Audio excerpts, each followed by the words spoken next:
Question number 15 three sum problem. तो अगर आपने टू सम प्रॉब्लम किया होगा तो ये काफ़ी इजी रहेगा आपके लिए। और तो पहले एक हल्का सा रिवाइज करा दूंगा, नहीं देखा तो मेरे चैनल पे है टू सम प्रॉब्लम, वो देख लीजिएगा। ठीक है, तो देखो थ्री सम कैसे कर सकते हैं हम लोग। पहले टू सम समझते हैं। तो टू सम के लिए अगर हम टू पॉइंटर से करते हैं तो पहले फर्स्ट कंडीशन है कि your list must be sorted. तो मैंने एक सॉर्टेड लिस्ट ली 2 0 2 3 4। अगर सॉर्टेड नहीं है तो डॉट सॉर्ट करके आप उसको सॉर्ट कर सकते हो। ठीक है, अब देखो यहाँ पे क्या करेंगे हम लोग। मान लो टारगेट एलिमेंट, टारगेट है हमारे पास 5 मैच होना चाहिए ना। तो यहाँ पे एक पॉइंटर लेंगे स्टार्ट में, एक लेंगे एंड पे, एक लेंगे 0 पे, एक लेंगे लेंथ -1 पे। ठीक है, अब हमारा टारगेट कितना है 5। इन दोनों का सम कितना हुआ स्टार्ट एंड का, वो हुआ 4।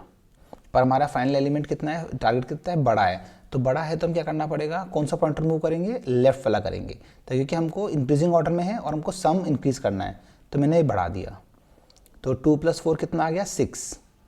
अब ये बड़ा हो गया है, तो बड़ा हो गया तो क्या होगा, हमको छोटा करना है। तो छोटा करने के लिए इंक्रीजिंग ऑर्डर में तो राइट वाले पॉइंटर को लेफ्ट लेके आएंगे तो यहाँ आ जाएगा। इन दोनों सम कितना हो गया 3 + 2 5। तो ये दोनों एलिमेंट हो जाएंगे। इनका अगर इंडेक्स रिटर्न करना है तो इंडेक्स रिटर्न कर सकते हैं इसका अपन। क्लियर। तो ऐसे हमने टू सम प्रॉब्लम किया था। ठीक है, अब सेम हम करेंगे थ्री सम के अंदर। अगर मान लो थ्री सम करना है हमें तो क्या करेंगे, जैसे मान लो के, जैसे इसकी बात करते हैं, फर्स्ट एग्जांपल लेते हैं ये वाला।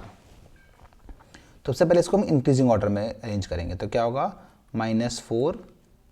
ठीक है, बाकी बाद में 2 बार -1 है। ठीक है, उसके बाद में हमारे पास 0 है, 0 फिर 1 है और फिर 2 है। ठीक है, तो हम इसको क्या एक बार इटरेट करेंगे। तो हम क्या मान लो कि पहले इसको -4 चेक करेंगे। तो -4 को हम ब्लॉक कर देंगे और बाकी इसमें टू सम चेक कर लेंगे, है ना।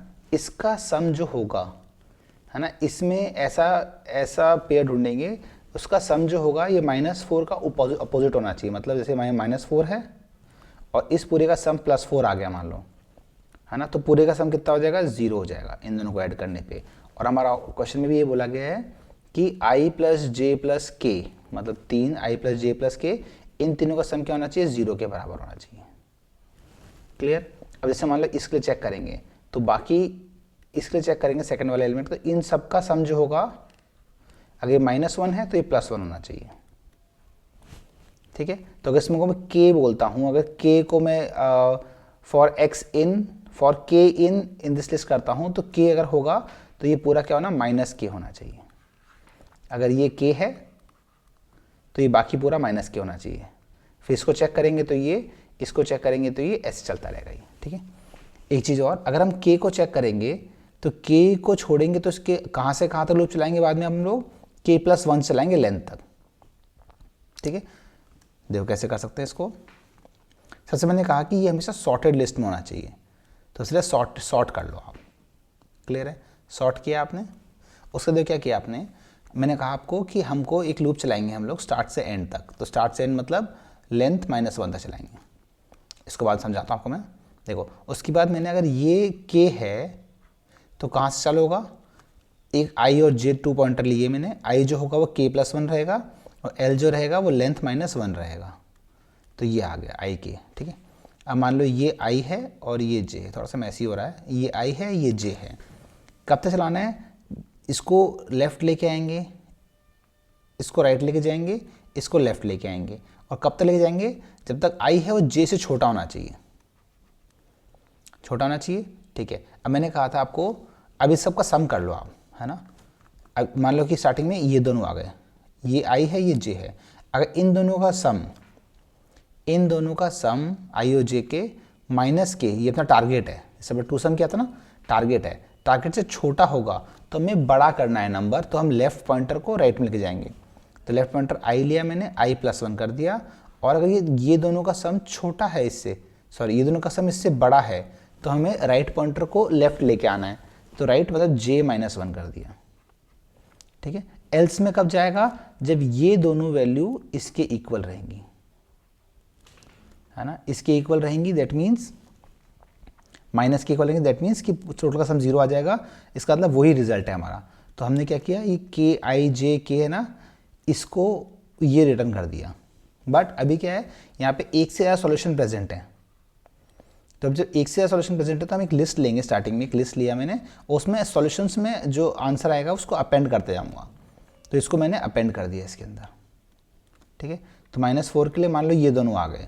उसके बाद मुझे और भी चेक करना है, बाकी में चेक करना है इसी में कि एक से ज़्यादा सॉल्यूशन हो सकते हैं। तो मैं करूँगा i को +1 कर दूंगा, फिर इसको आगे ले आऊँगा, इसको पीछे ले आऊँगा, फिर वापस चेक करूँगा मैं। क्लियर है आपको? ठीक है। अब देखो इसको आप जब करोगे ना तो कुछ most of the test case के लिए चल जाएगा ये, है ना। बट कई बार क्या होगा, जब डुप्लीकेट्स एलिमेंट आएंगे तो टाइम लिमिट एक्सीड कर जाएगी।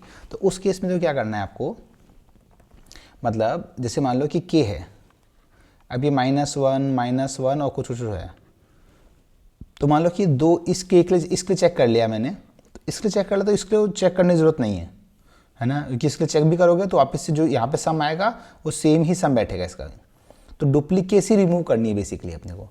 मान लो -1 है और यहाँ पे 0 और 1 है ना, तो ये इसके लिए चेक करूँगा तो 0 1 का पेयर बन गया, तो 0 1 और -1 टोटल मिला के 0 आ जाएगा। ऐसे ही इसके लिए चेक करूँगा तो भी सेम पेयर बनेगा। तो मैं करूँगा जब भी जो एलिमेंट चेक कर रहा हूँ ना, मैं उसको चेक करूँगा पहले मैं कि इसका प्रीवियस भी सेम था क्या। अगर सेम था तो उसको डिस्कार्ड कर दूंगा, इसको चेक ही नहीं करूँगा आगे मैं। तो मैं देखो यहाँ पे मैंने क्या करा, डुप्लीकेसी रिमूव करने के लिए मैंने क्या किया, k स्टार्टिंग में चालू किया, k आया, 0 आया, फिर चेक किया कि अगर जो मैं एलिमेंट चेक कर रहा हूँ उसका प्रीवियस और ये दोनों सेम हैं तो यहाँ कंटिन्यू कर दिया, मतलब यही वापस से नीचे लूप में जाएगा ही नहीं, वापस से लूप आगे चला जाएगा, k नेक्स्ट k आ जाएगा, k+1 हो जाएगा आगे, ठीक है। तो यहाँ से क्या हुआ, k की डुप्लीकेसी हमने, अगर k की डुप्लीकेसी रिमूव कर दी। सिमिलरली अगर हमें i और j का देखना है, जैसे यहाँ पे मैं यहाँ तक पहुँच गया था, समझा था मैंने, इसके बाद i और j का भी सेम है। अगर i जो है वो और उसका नेक्स्ट एलिमेंट सेम ही है, सॉरी i जो है उसका प्रीवियस एलिमेंट सेम ही है, जैसे मान लो कि यहाँ पे i था, ये ऐसा था, मान लो कि 0 1 1 5 6 6, स्टार्टिंग में k मान लो ये है, चेक हो रहा है इसके लिए, i यहाँ पे था और j यहाँ पे था, ठीक है। अब मान लो कि इसके लिए मैंने चेक कर लिया और इसके लिए मैं सॉल्यूशन मिल भी गया, मतलब बाय डिफ़ॉल्ट ये मान लो कितना है, हाँ इसका सॉल्यूशन मिल गया मुझे। तो मैं क्या करूँगा, इसके लिए चेक नहीं करूँगा, इसके लिए चेक करूँगा तो भी सेम ही सॉल्यूशन आएगा। तो क्या करूँगा मैं, अगर इसके लिए प्रीवियस वाला सेम है, मतलब जब मैं इसका चेक कर रहा हूँ प्रीवियस सेम है, तो इसको सीधा i कर दो, एक सीधा i+1 कर दो। ऐसे ही j का भी सेम है, j तो एंड वाला एलिमेंट था, अगर सेम है, यहाँ पे चेक कर रहा हूँ ये और ये सेम है तो इसको i कर दो आप। तो क्या हुआ, j को -1 करना पड़ेगा। तो बेसिकली ये ब्लॉक और जो ऊपर दिखाया था मैंने, ये वाला ब्लॉक, ऊपर वाला ब्लॉक, ये डुप्लीकेसी रिमूव करने के लिए। भाई कुछ नहीं करना, आपको टू सम प्रॉब्लम लगाना है, हर एक एलिमेंट को ट्रेवर्स करो, फर्स्ट एलिमेंट उठाओ, बाकी जो अपना लेंथ, बाकी जो लिस्ट बचा उस पर टू सम लगाओ, फिर एक और उठाओ, फिर जो बाकी बचा उस पर टू सम लगाओ। ऐसे करते करते टू सम लगाना है अपने को इसके अंदर। क्लियर? Thank you.